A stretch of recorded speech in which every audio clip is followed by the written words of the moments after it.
नमस्कार दोस्तों।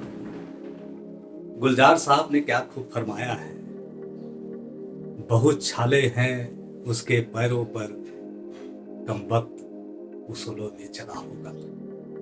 और क्या ये हमारे उसूल हमें असफल बनाते हैं? तो मेरा जवाब है, निश्चित तौर पर ऐसा हो सकता है कि प्रारंभिक तौर पर हमें असफलता मिले, लेकिन लॉन्ग टर्म में यही हमारे जो उसूल हैं हमारी सफलता की आधारशिला रखते हैं। दोस्तों, किसी भी चीज का निर्माण दो बार होता है। पहली बार निर्माण होता है मानसिक तौर पर, जो हमारी आंतरिक व्यवस्था है, और दूसरी बार निर्माण होता है भौतिक तौर पर, जो हमारी बाहरी अवस्था को प्रदर्शित करता है। और हमारा जो आंतरिक जन्म होता है या विकास होता है वही महत्वपूर्ण होता है, जो भौतिक तौर पर हमें बाद में प्रकट चलता है। और सफलता के साथ भी यही है, ये हमें एक रिजल्ट के तौर पर भले ही दिखते हों, लेकिन इसके पर्दे के पीछे कहानी वो आधारशिला है। दोस्तों, मैं आपको चीन के बैम्बू का उदाहरण देना चाहता हूं। जब वो अपने अस्तित्व के 5वें वर्ष तक उनका जो भौतिक स्वरूप है हमको दिखाई नहीं पड़ता। और ऐसा नहीं है कि वह विकास नहीं कर रहा होता है, बल्कि प्रारंभिक अवसरों पर वो जमीन के अंदर 5 वर्ष तक अपने जड़ों के फैलाव और विकास को निरंतर तौर पर जारी रखता है। और 5 वर्ष के पश्चात इसके परिलक्षित हम पौधे के तौर पर, जो प्रतिदिन 3 फीट बढ़ता है और ये 90 फीट तक ऊंचाई को छू सकता है। तो दोस्तों, आप मान सकते हैं कि हमारा जो विकास होता है वो आंतरिक तौर पर कितना महत्वपूर्ण होता है, और असफलता इसमें हमारी कितनी महती भूमिका अदा करती है। और एक सफल आदमी असफल आदमी के बनिस्पत 20 गुना मिस्टेक करता है। और इसीलिए एक प्रसिद्ध वैज्ञानिक थॉमस एडिसन ने सही कहा है कि यदि आप दोगुनी गति से सफलता चाहते हैं तो अपनी असफलता के दौर को दोगुनी कर दीजिए। तो इस चीज से आप मान सकते हैं कि सफलता और असफलता हमारी मंजिल नहीं होती, अपितु ये हमारे यात्रा के आयाम होते हैं। और इसमें जो रुकावट असफलता के तौर पर जो हमको प्राप्त होती है, उसको आप सीढ़ी बनाकर सफलता की ओर अग्रसर हो सकते हैं। आमतौर पर असफल व्यक्ति की एक धारणा रहती है कि उसके पास संसाधन की कमी है या परिस्थिति उसके अनुरूप नहीं है।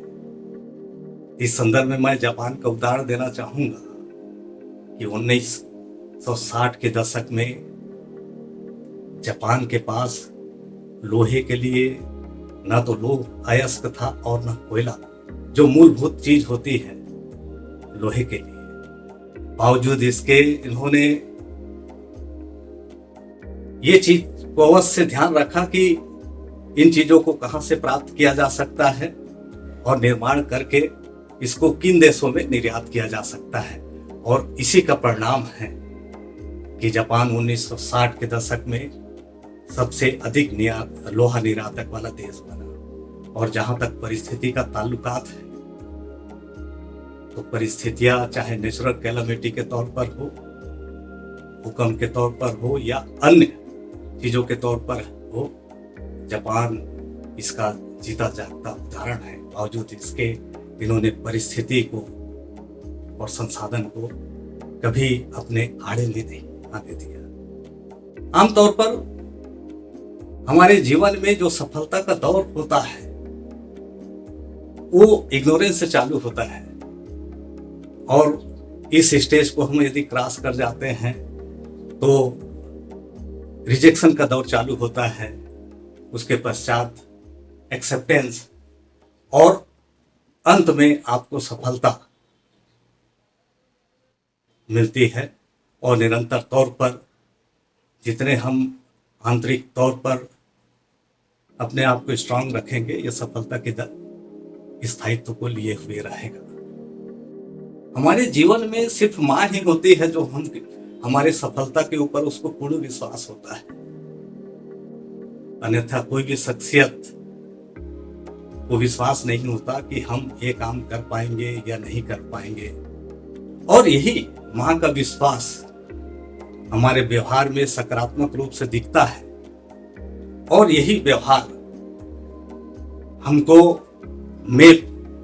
MAP मतलब मोटिवेट करता है, हमको एबल बनाता है या हमको एबिलिटी प्रदान करता है, और प्रॉम्प्टनेस देता है यानी कि संकेत देता है कि हमको कौन कौन से स्टेप उठाने हैं और जिसके चलते हम सफलता की ओर अग्रसर हो सकते हैं। और वास्तव में दोस्तों, प्रतिभाएं तो सबके पास होती है और हर आदमी जन्म से लेकर प्रतिभा से परिपूर्ण होता है।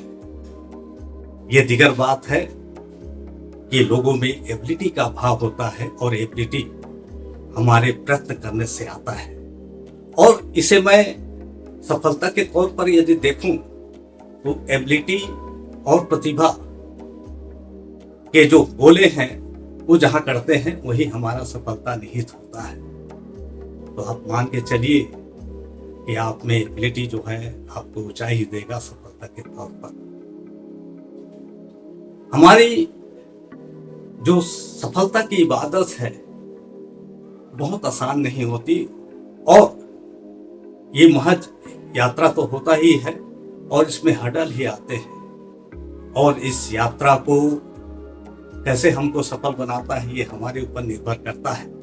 नो डाउट असफलता हमको एंगर बनाता है, क्रोधित करता है, और यही एंगर हमको डेंजर की ओर ले जाता है। लेकिन दोस्तों, यदि इसी एंगर या क्रोध को हम ईंधन के तौर पर यदि उपयोग करें तो शक्ति के तौर पर ये हमारे जीवन रूपी इंजन को गति भी देगा, सुगमता भी देगा, और हमारे लक्ष्य की ओर ले जाएगा। दोस्तों, आमतौर पर जो हमारी गलतियां होती है वो इंसान की प्रवृत्ति है, और गलतियों से ही हम सीखते हैं। और इसीलिए किसी विचारक ने क्या खूब कहा है कि यदि मैं जीवन में गलती नहीं करता तब तो न तो सीख पाता और न विकास कर पाता। तो कितनी उम्दा बात उन्होंने कही है दोस्तों, और इसको अपने जीवन में हमको अंगीकृत करना है। दोस्तों, ये तमाम बाधाओं के बावजूद क्या आप असफल होने के लिए तैयार हैं? यदि हाँ, तो जीवन के फलसफा में मेरे साथ रहिए, और अपना कमेंट बॉक्स में अवश्य दीजिए कि आपसे इस प्रकार की वीडियो चाहते हैं, ताकि उसका मैं शुमार कर सकूं। दोस्तों, अभी तक का यात्रा यहीं तक। यह वीडियो आपको पसंद आया तो इसको शेयर और सब्सक्राइब अवश्य करने का कोशिश कीजिए।